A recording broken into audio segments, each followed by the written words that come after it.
ನಮಸ್ಕಾರ. ಇವತ್ತು ನಾವು ಒಂದು ಮಹಾಕಾವ್ಯದಂತಿರೋ ಕಥೆಯೊಳಗೆ ಇಳಿಯೋಣ. ಖಂಡಿತ. ಕಥೆ ಶುರುವಾಗೋದು ಸಾವಿರಾರು ವರ್ಷಗಳ ಹಿಂದೆ ಬ್ರಹ್ಮಾಂಡದ ತುತ್ತ ತುದಿಯಲ್ಲಿ ಆಸ್ಗಾರ್ಡ್ ಅಂತ ಒಂದು ಸ್ವರ್ಣ ರಾಜ್ಯ. ಹೌದು. ಅದರ ರಾಜ ಓಡಿನ್. ಅವನು 9 ಲೋಕಗಳ ರಕ್ಷಕ. ಆದ್ರೆ ಆ ಶಾಂತಿಗೆ ಯಾವಾಗ್ಲೂ ಒಂದು ಅಪಾಯ ಅಂತ ಇತ್ತು. ಹೌದು. ಜೋತುನ್ಹೈಮ್ನ ಹಿಮದೈತ್ಯರು ಅವರು ಭೂಮಿಯ ಮೇಲೆ ದಾಳಿ ಮಾಡಿದಾಗ ಓಡಿನ್ಗೆ ಯುದ್ಧ ಮಾಡಲೇಬೇಕಾದ ಪರಿಸ್ಥಿತಿ ಬಂತು. ಅದೊಂದು ದೊಡ್ಡ ಯುದ್ಧ. ಭಯಂಕರ ಯುದ್ಧ. ಆ ಯುದ್ಧದಲ್ಲಿ ಓಡಿನ್ ಗೆದ್ರೂ ಅದಕ್ಕೆ ಒಂದು ದೊಡ್ಡ ಬೆಲೆ ತೆರಬೇಕಾಯಿತು. ಅದೇನು? ಆತ ಹಿಮದೈತ್ಯರ ಶಕ್ತಿಯ ಮೂಲವಾದ ಪ್ರಾಚೀನ ಚಳಿಗಾಲದ ಪೆಟ್ಟಿಗೆಯನ್ನೇ ವಶಪಡಿಸಿಕೊಂಡ. ಆ ಮೂಲಕ ಒಂದು ಅಸ್ಥಿರವಾದ ಶಾಂತಿ ಸ್ಥಾಪನೆಯಾಯಿತು. ಸರಿ, ಇದು ಕಥೆಯ ಹಿನ್ನೆಲೆ. ಆದ್ರೆ ನಮ್ಮ ಕಥೆ ಶುರುವಾಗೋದು ವರ್ತಮಾನದಲ್ಲಿ ಅಲ್ವಾ? ಹೌದು, ಆಸ್ಗಾರ್ಡ್ನಲ್ಲೇ. ವರ್ತಮಾನ ಅಂದ್ರೆ ಓಡಿನ್ನ ಮಗ ಥಾರ್ ಸಿಂಹಾಸನ ಏರಲು ಸಿದ್ಧನಾಗಿದ್ದಾನೆ. ನೋಡಕ್ಕೆ ರಾಜಕುಮಾರ, ಶಕ್ತಿಯಲ್ಲಿ ದೇವರಿಗೆ ಸಮ. ಆದರೆ ಅವನಲ್ಲಿದ್ದ ಒಂದು ದೊಡ್ಡ ಸಮಸ್ಯೆ ಅಂದ್ರೆ ಅವನ ಅಹಂಕಾರ, ದುಡುಕುತನ. ಅಟ್ಟಾಭಿಷೇಕದ ಸಂಭ್ರಮ ನಡೀತಾ ಇರ್ಬೇಕಾದ್ರೆ ಇದ್ದಕ್ಕಿದ್ದಂತೆ ಹಿಮದೈತ್ಯರು ಆಸ್ಗಾರ್ಡ್ಗೆ ನುಗ್ಗಿಬಿಡ್ತಾರೆ. ಹೌದು, ಆ ಪೆಟ್ಟಿಗೆನ ಕದಿಯೋಕೆ ಪ್ರಯತ್ನಿಸ್ತಾರೆ. ಆ ಪ್ರಯತ್ನ ವಿಫಲವಾಗುತ್ತೆ. ಆದ್ರೆ ಥಾರ್ನ ಅಹಂಕಾರಕ್ಕೆ ಇದೊಂದು ದೊಡ್ಡ ಅವಮಾನವಾಗ್ಬಿಡುತ್ತೆ. ಅವನ ರಕ್ತ ಕುದಿಯುತ್ತೆ. ಇಲ್ಲಿಂದಲೇ ಅಸಲಿ ಸಂಘರ್ಷ ಶುರುವಾಗೋದು. ಖಂಡಿತ. ಯಾಕಂದ್ರೆ ಆ ದಾಳಿಯ ಹಿಂದೆ ಇದ್ದಿದ್ದು ಕೇವಲ ಹಿಮದೈತ್ಯರಲ್ಲ. ಅದರ ಹಿಂದೆ ಥಾರ್ನ ತಮ್ಮ, ಕುತಂತ್ರಕ್ಕೆ ಹೆಸರಾದ ಲೋಕಿಯ ಕೈವಾಡವಿತ್ತು. ಓ, ಇದು ಥಾರ್ಗೆ ಗೊತ್ತಿರ್ಲಿಲ್ವಾ? ಖಂಡಿತ ಗೊತ್ತಿರ್ಲಿಲ್ಲ. ಲೋಕಿ ಹೆಚ್ಚಿದ ಈ ಸಣ್ಣ ಕಿಡಿಯೇ ಮುಂದೆ ಇಡೀ ಸಾಮ್ರಾಜ್ಯವನ್ನು ಸುಡೋ ಬೆಂಕಿಯಾಗುತ್ತೆ. ಖಂಡಿತ. ಮತ್ತು ಆ ಬೆಂಕಿಗೆ ತುಪ್ಪ ಸುರಿಯೋದೇ ಥಾರ್. ಈ ದಾಳಿಯಿಂದ ಕೆರಳಿದ ಅವನು ರಾಜ ಓಡಿನ್ನ ಮಾತನ್ನೂ ಕೇಳಲ್ಲ. ಇಲ್ಲ, ಸೇಡು ತೀರ್ಸ್ಕೊಳ್ಳೇಬೇಕು ಅಂತ ನಿರ್ಧರಿಸ್ತಾನೆ. ಇದು ಕೇವಲ ಕೋಪದ ನಿರ್ಧಾರವಾಗಿರ್ಲಿಲ್ಲ ಅಲ್ವಾ? ಇದು ಅವನ ವ್ಯಕ್ತಿತ್ವದ ದೊಡ್ಡ ದೋಷವನ್ನೇ ತೋರಿಸುತ್ತೆ. ಸರಿಯಾಗಿ ಹೇಳಿದ್ರಿ. ರಾಜನಿಗಿರ್ಬೇಕಾದ ತಾಳ್ಮೆ ಅವನಲ್ಲಿರ್ಲಿಲ್ಲ. ಯುದ್ಧದಿಂದ ಆಗುವ ಅನಾಹುತದ ಬಗ್ಗೆ ಯೋಚಿಸುವ ಪ್ರಬುದ್ಧತೆನೂ ಇರಲಿಲ್ಲ. ಅವನಿಗೆ ಬೇಕಾಗಿದ್ದು ಕೀರ್ತಿ, ತನ್ನ ಶಕ್ತಿಯ ಪ್ರದರ್ಶನ ಅಷ್ಟೇ. ಹಾಗಾಗಿ ತನ್ನ ತಮ್ಮ ಲೋಕಿ, ಗೆಳತಿ ಸಿಫ್ ಮತ್ತು ವಾರಿಯರ್ ಸ್ತ್ರೀ ಅನ್ನೋ 3 ಸ್ನೇಹಿತರು. ಹೌದು, ಅವ್ರ ಜೊತೆ ಜೋತುನ್ಹೈಮ್ಗೆ ಹೋಗ್ತಾನೆ. ಶಾಂತಿ ಕಾಪಾಡಬೇಕಾದ ರಾಜಕುಮಾರನೇ ಯುದ್ಧವನ್ನು ಆಹ್ವಾನಿಸಲು ಹೊರಟಿದ್ದು ಕಥೆಯ ದುರಂತ. ಆದ್ರೆ ಜೋತುನ್ಹೈಮಲ್ಲಿ ಪರಿಸ್ಥಿತಿ ಪೂರ್ತಿ ಕೈಮೀರುತ್ತೆ. ಹೌದು. ಹಿಮದೈತ್ಯರ ರಾಜ ಲಾಫಿ ಮತ್ತು ಅವನ ಸೈನ್ಯದ ಮುಂದೆ ಇವರ ಶಕ್ತಿ ಏನೂ ನಡೆಯೋದಿಲ್ಲ. ಒಂದು ಹಂತದಲ್ಲಿ ಎಲ್ಲರೂ ಸಾಯೋ ಪರಿಸ್ಥಿತಿ. ಆಗ ಓಡಿನಲ್ಲಿಗೆ ಬಂದು ಅವ್ರನ್ನ ರಕ್ಷಿಸ್ಬೇಕಾಗತ್ತೆ. ಈ ಘಟನೆ ಒಂದು ದೊಡ್ಡ ಪರಿಣಾಮ ಬೀರುತ್ತೆ. 2 ಜನಾಂಗಗಳ ನಡುವೆ ಇದ್ದ ಆ ದುರ್ಬಲ ಶಾಂತಿ ಒಪ್ಪಂದ ಮುರಿದುಬೀಳುತ್ತೆ. ಸಂಪೂರ್ಣವಾಗಿ ಮುರಿದು ಬೀಳುತ್ತೆ. ಮತ್ತೆ ಯುದ್ಧದ ಕಾರ್ಮೂಡ ಕವಿಯುತ್ತೆ. ಮಗನ ಈ ದುಡುಕಿನಿಂದಾದ ಅನಾಹುತ ನೋಡಿ ಓಡಿನ್ಗೆ ತೀವ್ರ ನಿರಾಸೆ ಮತ್ತು ಕೋಪ ಬರುತ್ತೆ. ಆಸ್ಗಾರ್ಡ್ಗೆ ವಾಪಸ್ ಬಂದ ಮೇಲೆ ಎಲ್ಲರ ಮುಂದೆಯೇ ತನ್ನ ಮಗನಿಗೆ ಶಿಕ್ಷೆ ಕೊಡಲು ನಿರ್ಧರಿಸ್ತಾನೆ. ಆ ಶಿಕ್ಷೆ ಸಾಮಾನ್ಯವಾದ್ದಲ್ಲ. ಖಂಡಿತ ಅಲ್ಲ. ಓಡಿನ್ ಥಾರ್ನನ್ನು ಅಯೋಗ್ಯ ಅಂತ ಘೋಷಿಸಿ ಅವನ ದೈವಿಕ ಶಕ್ತಿಗಳನ್ನೆಲ್ಲ ಕಿತ್ಕೊಂಡು ಬಿಡ್ತಾನೆ. ಅವನ ಪ್ರೀತಿಯ ಸುತ್ತಿಗೆ ಮ್ಯಾಲ್ನೀರ್ ಜೊತೆಗೆ ಭೂಮಿಗೆ ಗಡಿಪಾರು ಮಾಡ್ತಾನೆ. ಆ ಸುತ್ತಿಗೆಯ ಮೇಲೆ ಒಂದು ಮಾಯಾಶಕ್ತಿಯನ್ನು ತುಂಬುತ್ತಾನೆ ಅಲ್ವಾ? ಹೌದು. ಯಾರು ಯೋಗ್ಯರೋ ಅವರು ಮಾತ್ರ ಇದನ್ನು ಎತ್ತಲು ಸಾಧ್ಯ. ಇಲ್ಲಿಂದ ಥಾರ್ನ ನಿಜವಾದ ಪರೀಕ್ಷೆ ಶುರುವಾಗುತ್ತೆ. ಅವನ ಶಕ್ತಿ ಅವನ ಜೊತೆಗಿಲ್ಲ, ಅವನ ಅಹಂಕಾರ ಮಾತ್ರ ಅವನ ಜೊತೆಗಿದೆ. ಹೌದು. ದೇವಲೋಕದಿಂದ ಬಿದ್ದ ಥಾರ್ ಒಬ್ಬ ಸಾಮಾನ್ಯ, ಶಕ್ತಿಹೀನ ಮನುಷ್ಯನಾಗಿ ಅಮೆರಿಕಾದ ನ್ಯೂ ಮೆಕ್ಸಿಕೋ ಮರುಭೂಮಿಯಲ್ಲಿ ಬೀಳ್ತಾನೆ. ಅಲ್ಲಿ ಅವನನ್ನು ಕಂಡುಹಿಡಿಯೋದು ಡಾಕ್ಟರ್ ಜೇನ್ ಫೋಸ್ಟರ್ ಅನ್ನೋ ಖಭೌತಶಾಸ್ತ್ರಜ್ಞೆ ಮತ್ತು ಅವಳ ತಂಡ.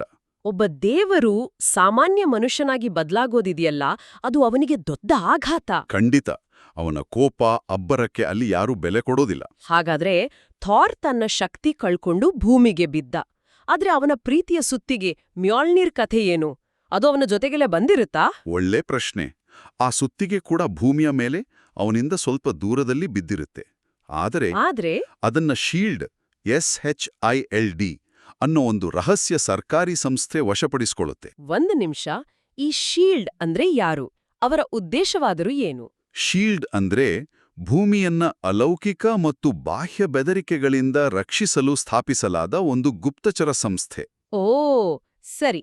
ಆಕಾಶದಿಂದ ಬಿದ್ದ ಈ ನಿಗೂಢ ಸುತ್ತಿಗೆಯ ಬಗ್ಗೆ ಅವರಿಗೆ ಸಹಜವಾಗಿಯೇ ಕುತೂಹಲವಿರುತ್ತೆ. ಅದರ ಸುತ್ತ ಒಂದು ತಾತ್ಕಾಲಿಕ ಸಂಶೋಧನಾ ನೆಲೆಯನ್ನೇ ನಿರ್ಮಿಸಿಬಿಡ್ತಾರೆ. ಅದನ್ನು ಯಾರಾದ್ರೂ ಎತ್ತೋಕೆ ಪ್ರಯತ್ನ ಪಡ್ತಾರಾ? ಎಲ್ಲರೂ ಪ್ರಯತ್ನ ಪಡ್ತಾರೆ, ಆದರೆ ಅದು ಒಂದಿಂಚೂ ಅಲುಗಾಡುವುದಿಲ್ಲ.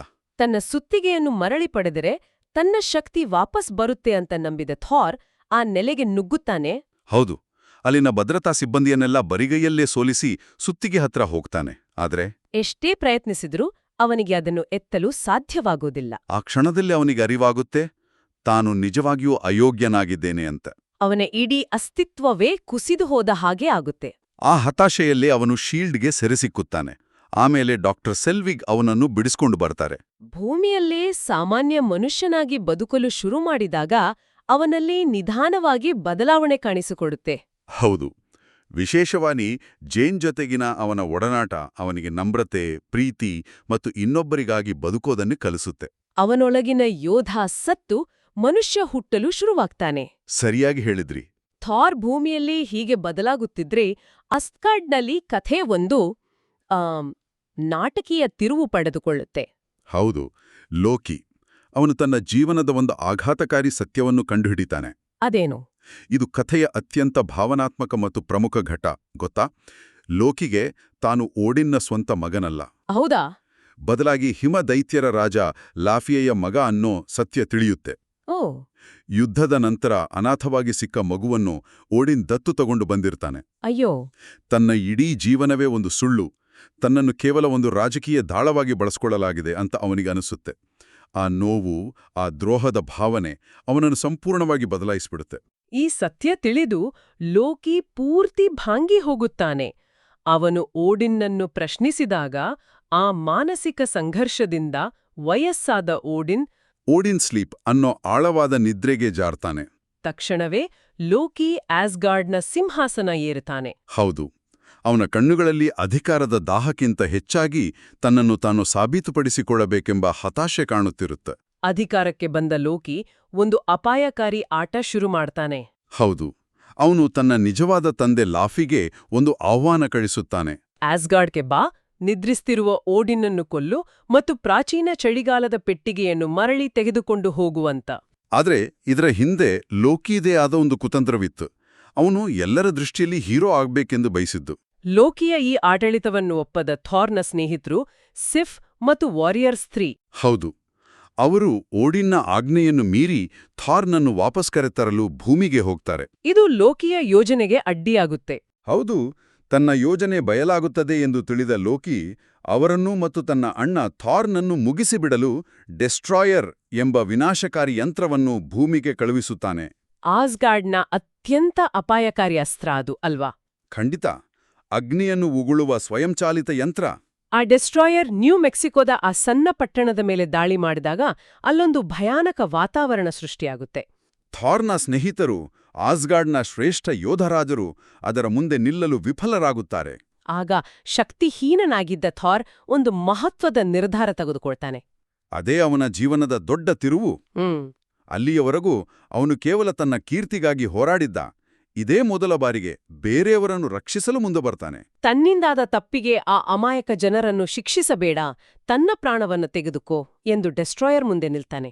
ಈ ನಿಸ್ವಾರ್ಥ ತ್ಯಾಗ, ಈ ಶ್ರೇಷ್ಠ ಗುಣವೇ ಅವನನ್ನು ಮತ್ತೆ ಯೋಗ್ಯನನ್ನಾಗಿ ಮಾಡುತ್ತದೆ. ಡೆಸ್ಟ್ರಾಯರ್ನ ಒಂದೇ ಹೊಡೆತಕ್ಕೆ ಅವನು ಸಾಯೋ ಹಂತ ತಲುಪುತ್ತಾನೆ. ಅದೇ ಕ್ಷಣದಲ್ಲಿ ಮೈಲುಗಳ ದೂರದಲ್ಲಿದ್ದ ಮ್ಯೋಲ್ನೀರ್ ಸುತ್ತಿಗೆ ಜೀವ ತಳೆದು ಆಕಾಶಕ್ಕೆ ಹಾರಿ ನೇರವಾಗಿ ಅವನ ಕೈಗೆ ಬಂದು ಸೇರುತ್ತೆ. ಹೌದು, ಅವನ ಶಕ್ತಿ, ಅವನ ವೇಷಭೂಷಣ ಎಲ್ಲವೂ ಮರಳುತ್ತೆ. ಅನಂತರ ಅವನು ಡೆಸ್ಟ್ರಾಯರನ್ನು ಒಂದೇ ಏಟಿಗೆ ಸೋಲಿಸ್ತಾನೆ. ಥಾರ್ ಪುನರ್ಜನ್ಮ ಪಡೆದ ಹಾಗೆ ಆಗುತ್ತೆ. ಖಂಡಿತ. ಆದರೆ ಆ ಖುಷಿ ಹೆಚ್ಚು ಹೊತ್ತು ಇರುವುದಿಲ್ಲ. ಅವನು ಲೋಕಿಯನ್ನು ಎದುರಿಸಲು ಆಸ್ಗಾರ್ಡ್ಗೆ ಹಿಂತಿರುಗಬೇಕಿತ್ತು. ಹಾಗಾಗಿ ಜೇನ್ಗೆ ವಿದಾಯ ಹೇಳಿ ಹೊರಡ್ತಾನೆ. ಆ ವಿದಾಯದಲ್ಲಿ ಪ್ರೀತಿ ಮತ್ತು ಕರ್ತವ್ಯದ ನಡುವಿನ ಸಂಘರ್ಷ ಸ್ಪಷ್ಟವಾಗಿ ಕಾಣುತ್ತಿತ್ತು. ಅವನು ಭೂಮಿಗೆ ಮತ್ತೆ ಬರಲು ಸಾಧ್ಯವೇ ಎಂಬ ಖಾತ್ರಿಯಿರಲಿಲ್ಲ. ಇತ್ತ ಆಸ್ಗಾರ್ಡ್ನಲ್ಲಿ ಲೋಕಿ ತನ್ನ ಅಂತಿಮ ಆಟವಾಡುತ್ತಿರುತ್ತಾನೆ. ಲಾಫಿ ಓಡಿನನ್ನು ಕೊಲ್ಲಲು ಬಂದಾಗ ಲೋಕಿಯೇ ತನ್ನ ನಿಜವಾದ ತಂದೆಗೆ ದ್ರೋಹ ಬಗೆದು ಅವನನ್ನು ಕೊಲ್ತಾನೆ. ಅವನ ನಿಜವಾದ ಉದ್ದೇಶ ಬೇರೆಯೇ ಇತ್ತು. ಹೌದು, ಅವನ ಉದ್ದೇಶ ಹಿಮ ದೈತ್ಯರ ಇಡೀ ಜನಾಂಗವನ್ನ ಬೈಫ್ರಾಸ್ಟ್ ಸೇತುವೆ ಶಕ್ತಿಯಿಂದ ನಾಶ ಮಾಡಿ, ನೋಡಿ, ನಿಮ್ಮ ಶತ್ರುವನ್ನು ನಾನು ನಾಶ ಮಾಡಿದೆ ಎಂದು ತೋರಿಸಿಕೊಳ್ಳುವ ಒಂದು ಹತಾಶ ಪ್ರಯತ್ನ ಅದು. ಅಧಿಕಾರದ ಆಸೆಗೆ ಮತ್ತು ತಂದೆಯ ಒಪ್ಪಿಗೆಗಾಗಿ ಅವನು ತನ್ನ ಮೂಲವನ್ನೇ ನಾಶ ಮಾಡಲು ಹೊರಟಿದ್ದು. ಆಗ ಅಲ್ಲಿಗೆ ಥಾರ್ ಬರ್ತಾನೆ. ಬೈಫ್ರಾಸ್ಟ್ ಸೇತುವೆಯ ಮೇಲೆ ಅಣ್ಣ ತಮ್ಮಂದಿರ ನಡುವೆ ಒಂದು ಭೀಕರ ಯುದ್ಧ ನಡೆಯುತ್ತೆ. ಒಬ್ಬರು ಒಂದು ಜನಾಂಗವನ್ನು ಉಳಿಸಲು ಹೋರಾಡಿದರೆ ಮತ್ತೊಬ್ಬರು ಇನ್ನೊಂದನ್ನು ನಾಶ ಮಾಡಲು ಹೋರಾಡ್ತಿದ್ರು. ಕೊನೆಗೆ ಲೋಕಿಯ ವಿನಾಶಕಾರಿ ಯೋಜನೆಯನ್ನು ತಡೆಯಲು ಬೇರೆ ದಾರಿಯಿಲ್ಲದೆ ಥಾರ್ ಒಂದು ದೊಡ್ಡ ತ್ಯಾಗ ಮಾಡ್ತಾನೆ. ಆ ತ್ಯಾಗ ಏನು ಅಂದ್ರೆ ತನಗೆ, ಭೂಮಿಗೆ, ತನ್ನ ಪ್ರೀತಿ ಜೇನ್ ಬಳಿ ಮರಳಲಿದ್ದ ಏಕೈಕ ದಾರಿಯಾದ ಆ ಬೈಫ್ರಾಸ್ಟ್ ಸೇತುವೆಯನ್ನೇ ತನ್ನ ಸುತ್ತಿಗೆಯಿಂದ ನಾಶ ಮಾಡ್ತಾನೆ. ಹೌದು, ಆ ಬೈಫ್ರಾಸ್ಟ್ ಅನ್ನೋದು ಕೇವಲ ಒಂದು ಸೇತುವೆ ಅಲ್ಲ, ಅದು ಬ್ರಹ್ಮಾಂಡದ ಬೇರೆ ಬೇರೆ ಆಯಾಮಗಳನ್ನು ಸಂಪರ್ಕಿಸುವ ಒಂದು ಕಾಸ್ಮಿಕ್ ದ್ವಾರ. ಅದನ್ನಾಶ ಮಾಡೋದಂದ್ರೆ ತನ್ನ ಪ್ರೀತಿಯನ್ನು ಮತ್ತೆ ಭೇಟಿಯಾಗುವ ದಾರಿಯನ್ನೇ ಮುಚ್ಚಿದ ಹಾಗೆ. ಸೇತುವೆ ಒಡೆದಾಗ ಇಬ್ಬರು ಪ್ರಪಾತಕ್ಕೆ ಬೀಳಲು ಹೋಗ್ತಾರೆ. ಆ ಸಮಯದಲ್ಲಿ ಎಚ್ಚರಗೊಳ್ಳುವ ಓಡಿನ್ ಇಬ್ರು ಮಕ್ಕಳನ್ನು ಹಿಡಿದುಕೊಳ್ತಾನೆ. ಆದರೆ ಓಡಿನ್ ತನ್ನನ್ನು ಎಂದಿಗೂ ಒಪ್ಪಿಕೊಳ್ಳುವುದಿಲ್ಲ ಎಂದು ತಿಳಿದ ಲೋಕಿ, ನಾನು ಇದನ್ನೆಲ್ಲ ನಿನಗೋಸ್ಕರ ಮಾಡಿದೆ ಎಂದು ಹೇಳುತ್ತಾ ಅಣ್ಣನ ಕೈಬಿಟ್ಟು ಆಳವಾದ ಪ್ರಪಾತಕ್ಕೆ ಬೀಳುತ್ತಾನೆ. ಥಾರ್ ತನ್ನ ತಮ್ಮನನ್ನು ಕಳೆದುಕೊಂಡ ದುಃಖದಲ್ಲಿ ತಾನು ಇನ್ನೂ ರಾಜನಾಗಲು ಸಿದ್ಧನಾಗಿಲ್ಲ ಎಂದು ಒಪ್ಪಿಕೊಳ್ಳುತ್ತಾನೆ. ಅವನ ಅಹಂಕಾರ ಕರಗಿ ಜವಾಬ್ದಾರಿ ಮೂಡಿತ್ತು. ಹೌದು, ಕಥೆಯ ಆರಂಭದಲ್ಲಿದ್ದ ದುಡುಕಿನ ಯುವಕ ಈಗ ಒಬ್ಬ ಪ್ರಬುದ್ಧ ರಾಜಕುಮಾರನಾಗಿದ್ದ. ಹಾಗಾದ್ರೆ ಕಥೆಯ ಕೊನೆಯಲ್ಲಿ ಏನಾಗುತ್ತೆ? ಆಸ್ಗಾರ್ಡ್ನಲ್ಲಿ ಶಾಂತಿ ಮರಳುತ್ತಾ? ಹೌದು, ಆಸ್ಗಾರ್ಡ್ನಲ್ಲಿ ಸದ್ಯಕ್ಕೆ ಶಾಂತಿ ನೆಲೆಸುತ್ತೆ. ಥಾರ್ ಒಬ್ಬ ಜವಾಬ್ದಾರಿಯುತ ಯೋಧನಾಗಿ ರಾಜ್ಯವನ್ನು ರಕ್ಷಿಸುತ್ತಿರ್ತಾನೆ. ಮತ್ತು ಭೂಮಿಯ ಮೇಲೆ ಭೂಮಿಯ ಮೇಲೆ ಜೇನ್ ಫೋಸ್ಟರ್ ಅವನನ್ನು ಮತ್ತೆ ಸೇರುವ ದಾರಿಯನ್ನು ಹುಡುಕುತ್ತಿರ್ತಾಳೆ. ಅವರ ಪ್ರೀತಿಯ ಕಥೆ ಅಪೂರ್ಣವಾಗಿಯೇ ಉಳಿದುಬಿಡುತ್ತೆ. ಆದರೆ ಕಥೆ ಇಲ್ಲಿಗೆ ಮುಗಿಯುತ್ತಿಲ್ಲ. ಒಂದು ಅಂತಿಮ ರಹಸ್ಯವಿದೆ. ಹೌದು, ಅದೇನು? ಭೂಮಿಯಲ್ಲಿ ಡಾಕ್ಟರ್ ಸೆಲ್ವಿಗ್ ಅವರನ್ನು ನಿಕ್ ಫ್ಯೂರಿ ಎಂಬುವರು ಭೇಟಿಯಾಗುತ್ತಾರೆ. ಅವರು ಒಂದು ನಿಗೂಢ ನೀಲಿ ಬಣ್ಣದ ಘನಾಕೃತಿಯ ವಸ್ತುವನ್ನು ತೋರಿಸಿ ಅದರ ಶಕ್ತಿಯನ್ನು ಅಧ್ಯಯನ ಮಾಡಲು ಕೇಳುತ್ತಾರೆ. ಸರಿ. ಆ ಸಮಯದಲ್ಲಿ ಅಲ್ಲಿ ಅದೃಶ್ಯನಾಗಿರುವ ಲೋಕಿ ಸೆಲ್ವಿಗ್ನ ಮನಸ್ಸಿನ ಮೇಲೆ ಪ್ರಭಾವ ಬೀರಿ ಒಪ್ಪಿಕೋ ಎಂದು ಪ್ರೇರೇಪಿಸುತ್ತಾನೆ. ಇದರರ್ಥ ಲೋಕಿ ಸತ್ತಿಲ್ಲ? ಖಂಡಿತ ಇಲ್ಲ, ಅವನು ಬದುಕಿದ್ದಾನೆ ಮತ್ತು ಈಗ ಭೂಮಿಯ ಮೇಲೆ ತನ್ನ ಕುತಂತ್ರದ ಜಾಲವನ್ನು ನೇಯಲು ಆರಂಭಿಸಿದ್ದಾನೆ. ಹಾಗಾಗಿ ಇದು ಕೇವಲ ಒಬ್ಬ ನಾಯಕನ ಕಥೆಯಲ್ಲ. ಇದು ಅಣ್ಣ ತಮ್ಮಂದಿರ ಸಂಘರ್ಷ, ಅಸ್ತಿತ್ವದ ಹುಡುಕಾಟ ಮತ್ತು ತ್ಯಾಗದ ಕಥೆ. ಈ ಯೋಗ್ಯತೆ ಅನ್ನೋ ಕಲ್ಪನೆ ಇದೆಯಲ್ಲ, ಅದು ಬಹಳ ಆಸಕ್ತಿದಾಯಕ. ಥಾರ್ಗೆ ಅದು ದೈಹಿಕ ಶಕ್ತಿಯಲ್ಲ, ನಿಸ್ವಾರ್ಥತೆ ಅಂತ ಅರಿವಾಗುತ್ತೆ.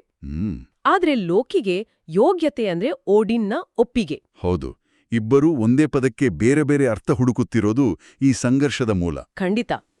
ಯೋಗ್ಯತೆ ಅನ್ನೋದು ಹುಟ್ಟಿನಿಂದ ಬರೋದಲ್ಲ, ಬದಲಾಗಿ ನಮ್ಮ ಆಯ್ಕೆಗಳು ಮತ್ತು ತ್ಯಾಗಗಳಿಂದ ಗಳಿಸಿಕೊಳ್ಳಬೇಕಾದದ್ದು ಎಂಬುದೇ ಈ ಕಥೆಯ ತಿರುಳು. ಎಲ್ಲಕ್ಕಿಂತ ಹೆಚ್ಚಾಗಿ ಅಧಿಕಾರ ಮತ್ತು ಮನ್ನಣೆಗಾಗಿ ಹಂಬಲಿಸುವ ಮನಸ್ಸು ಸ್ವಂತ ಅಸ್ತಿತ್ವವನ್ನೇ ಹೇಗೆ ಕಳ್ಕೊಳ್ಬಹುದು ಎಂಬುದಕ್ಕೆ ಲೋಕಿಯ ಪಾತ್ರ ಒಂದು ಎಚ್ಚರಿಕೆ ಗಂಟೆ ಅಲ್ವಾ? ಹೌದು, ಅವನ ದುರಂತವೇ ಈ ಕಥೆಯ ನಿಜವಾದ ಹೃದಯ.